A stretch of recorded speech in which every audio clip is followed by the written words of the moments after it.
What's up guys, my name is John Weatherby and I'm a Florida-based travel and landscape photographer. One of the most received questions that I get is how to plan for and capture the Aurora Borealis. So let's talk about all the different factors that come into play when planning for the Aurora. First and foremost, you obviously need to be somewhere where you can see them in a northern polar region such as Iceland, Sweden, Norway, northern Canada, Alaska. Secondly, there has to be a strong Aurora forecast. Third, there has to be cooperation with the weather. So if it's cloudy, you obviously have a very slim chance of seeing the Aurora. If it's a clear sky, you have a very good chance of seeing the Aurora, granted there's a good forecast. And fourth, you need to be in a low light pollution area. Another factor that comes into play is the moon phase, which we will discuss more in detail in a minute. So what exactly is the Aurora Borealis?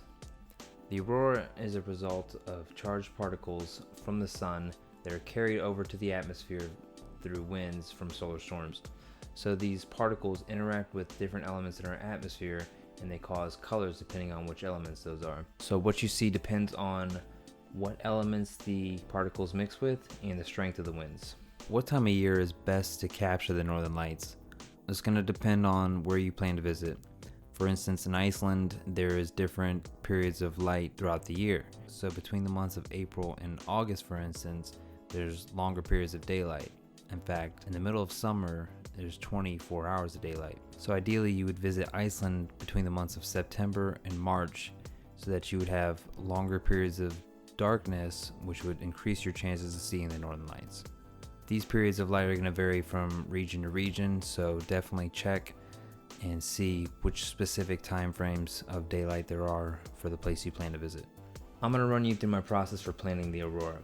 First and foremost, you're going to want to keep an eye on the Aurora Forecast. There's a great site for this called aurora-service.eu. This site's going to allow you to see a 3-day forecast of the Aurora, and it's also going to tell you in real time what the forecast is in 15-minute increments for the next 50 minutes. In addition to that, you're able to see the predicted strengths. So the scale for the forecast is KP, and it starts at 0 and goes to 9. So, for example, if it's a 0, you have no chance. If it's a 1 or 2, you have a slim chance. If it's a 3, from my experience, you have a pretty good chance of seeing the Aurora in Iceland at least. If it's a 4 or 5, you're probably in for a very good show. If it's a 6 or a 7, you are definitely in for a good show. I mean, according to this chart, if it's a 7, you could literally see them down in England and Ireland, which is crazy. My general flow is I check the forecast, keep an eye on it.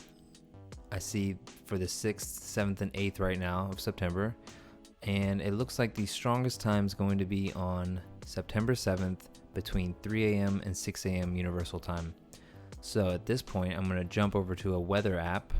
I like to use this website called yr.no. Now, I like this website because it has a real-time precipitation map, so you can see what their predicted precipitation is all across a country or a certain area. You can zoom in and zoom out to be more specific, and it'll show you in real time what the cloud coverage is. So I'm interested in shooting the Aurora on Friday the 7th at 3 a.m. So I'm going to check for that, let it update, and according to the map, it looks like it is fairly cloudy across the whole country. Now it shows no clouds in this area, but this is a glacier called Vatnajökull, and probably be pretty difficult to get in that area, especially in the dark. So zooming in, I can see more detailed forecasts of different areas. It does look like there are some clear skies in this area here near my Vatten, and if I'm not mistaken, I think Godafoss is right in this area somewhere. So boom, that would be my spot for the 7th at 3 a.m. when there is a 4 kp predicted Aurora. So that's my process. I check the forecast and then I check the weather to see what it will be like during the strongest part of the forecast, and I plan to be somewhere where there's clear skies. So another factor that comes into play is light pollution. You can use a site like lightpollutionmap.info to check for the light pollution all around the world. So you're going to want to go to your selected region where you're planning for, and you want to check out the colors. So it looks like the dark and light gray areas are going to be the least light polluted, and then these vibrant colors going from yellow into orange and pink are going to be the most.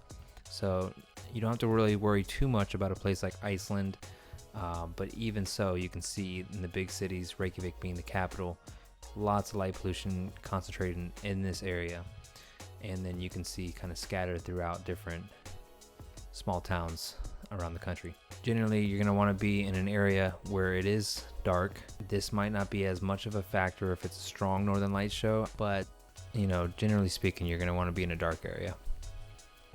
Alright, so there is one other factor that I mentioned, and that's the moon phase. The moon goes through different phases throughout the month. It starts at a full moon, and it goes all the way down to a new moon, which is basically no moon. So the preferred time to see and shoot the northern lights is during a new moon, where there's not going to be a moon present in the sky, which could interfere with the brightness and drown out the actual northern lights. I use an app called PhotoPills.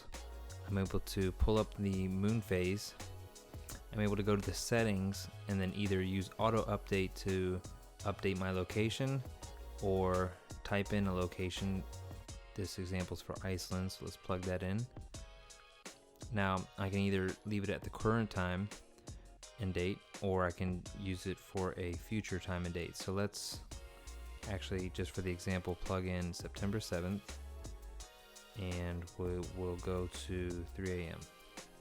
So the app shows that on September 7th, we're dealing with a 9.8% visible moon, and the moon sets at 8:04 p.m.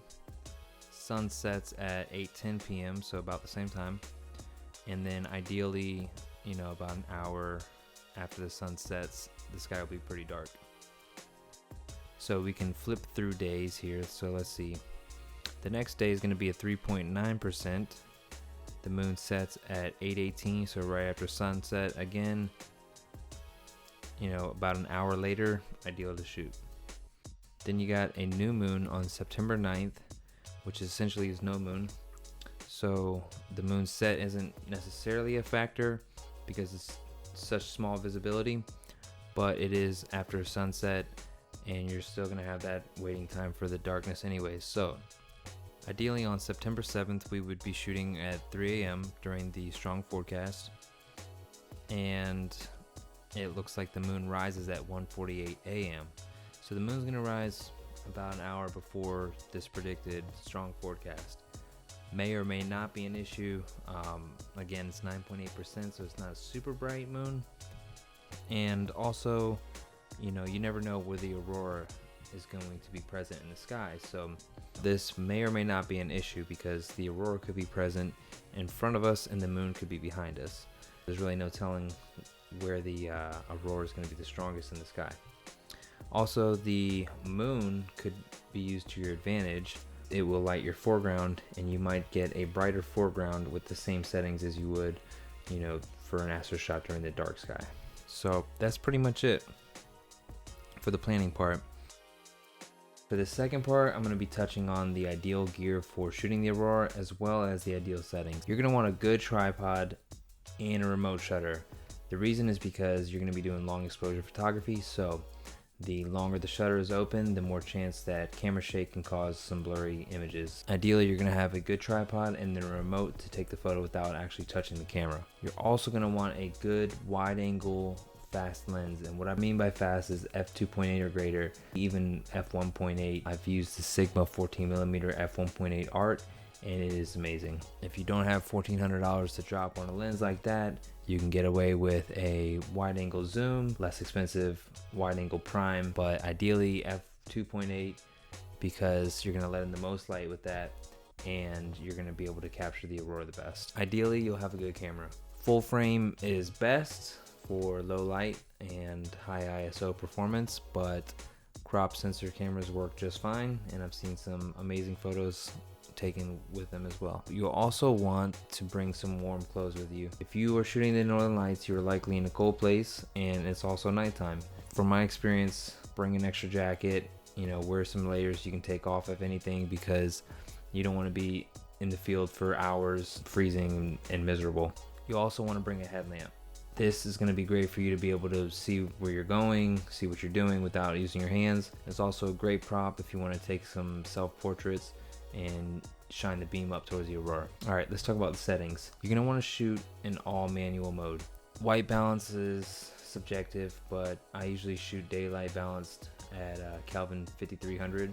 But if you lock in a specific white balance, then you'll have consistency throughout your photos and you won't get color shifts from the auto white balance. You're going to want to focus manually. To find the infinity focal point on your lens, I suggest in the daytime focusing on something very far in the distance and just remembering where that point is on the lens, because it's not always in the middle of the infinity sign on your lens. Alternatively, you could always go into live view and find a star and zoom in and focus on the star till it's sharp, and then you'll get a good sharp image of the sky. Always shoot raw. You have a lot more editing capability with a raw file versus a JPEG. You're going to want to shoot at a high ISO, but also lowest ISO possible. I say ISO 1600 is a good starting point, and you can work your way up from there, but keep in mind the higher your ISO is, the more grain you're going to have in your photo. For your shutter speed, I suggest starting off at about 15 seconds. That might be too long depending on the focal length of the lens you're shooting at. You're going to use the 500 rule to determine the length of the shutter speed that you can use without getting star trails. If you don't know what the 500 rule is, it states that 500 divided by the number that is your lens focal length is going to give you a number that will be your maximum shutter speed without getting star trails, basically. So let's say I have a 15mm lens. If I take 500 and I divide it by 15, I get 33.333, which basically states that I'm able to take 30-second exposures of the stars in the sky without getting motion from them and resulting in blurs. Some additional tips: I suggest taking off the UV filter off your lens if you have one. This essentially filters UV rays. You're shooting solar activity. It can cause weird banding issues in your aurora photos that you might not notice till you get back to the computer, and you don't want that. I suggest taking a few minutes just to really lock in the focus, lock in your white balance, practice your settings before you start going to town, just so you know you're getting the most ideal result before you go all in on it. Pro tip: bring snacks. Also keep in mind while shooting, you can experiment with some more advanced techniques such as focus stacking for the foreground, also taking longer exposures of the foreground at a higher f-stop and a lower ISO for a more detailed and lower noise shot. If you found this information helpful, please go ahead and give it a thumbs up. If you found this content useful, go ahead and subscribe to the channel. I'll be producing more videos similar to this on photography and travel related tips and tutorials. Thanks again for watching.